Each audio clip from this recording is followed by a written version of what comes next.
Hello বন্ধুরা, আজকে দেখাবো বিনা খরচায় খুব উপকারী একটা জিনিস।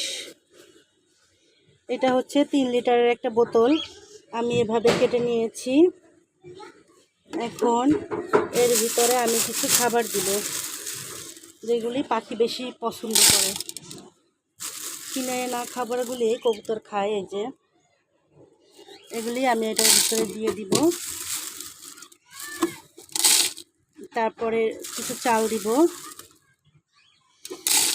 তারপরে এখানের হ্যান্ডেলটার সাথে আমি একটা দড়ি বেঁধে, এটা হচ্ছে আমার বারান্দা, এখানে অনেক পাখি আসে, যেহেতু এখন গরমকাল চলতেছে, তাই আমি এটা এখানে বেঁধে এখান থেকে এভাবে ঢুকিয়ে এখান থেকে বেঁধে নিচে ঝুলাই দিব। ওরা এটার ভিতরে এসে ইজিলি খেতে পারবে। আর এভাবে কাটার কারণ হচ্ছে বৃষ্টি আসলেও পানিটা ভিতরে যাবে না। তোমরাও চাইলে এভাবে করতে পারো। ভিডিওটি ভালো লাগলে অবশ্যই লাইক, কমেন্ট, শেয়ার করো। আল্লাহ হাফেজ।